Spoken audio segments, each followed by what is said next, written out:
हे एक जबरदस्त उदाहरण आहे.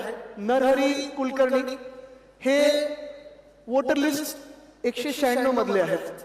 लोकसभेचे फोटोवर आपण सगळे ब्लर केलेले आहेत, फोटोग्राफ सगळ्यांचे थोडे भुरकट केलेले आहेत, कारण कोणालाही प्रायव्हसीचा प्रॉब्लेम नसावा म्हणून आपण फोटोग्राफ थोडे भुरकट केलेले आहेत. ती फोटोग्राफ्स आपल्याकडे आहेत, मतदार यादी पण आहे.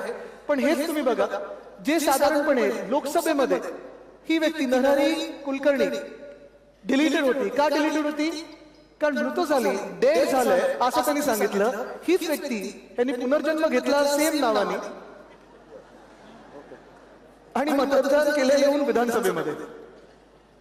बरं, आम्ही ह्यांच्या घरी गेलो, चेक करायला गेलो, साधारणपणे खरोखर आहेत नाहीयेत काय, कारण हे ई दिसलं की डेड आहे. पण ही मतदार यादी बदललेली आहे, तुम्ही पाहू शकता. आणि इपिक नंबर हा वेगळा वेगळा झालेला आहे. म्हणजे पुन्हा एकदा ह्यांचं कोणीतरी रजिस्ट्रेशन नव्याने केलेलं आहे. जी व्यक्ती आता नाहीये तिचं रजिस्ट्रेशन पुन्हा एकदा केलेलं आहे. नावात थोडं स्पेसिंग मध्ये बदल केलेला आहे. इपिक नंबर वेगळा दिलेला आहे, यादी वेगळी केलेली आहे आणि ह्यांनी जाऊन विधानसभेत मतदान केलेलं आहे. मतदान झाल्यानंतर पुन्हा या व्यक्तीला यादीतून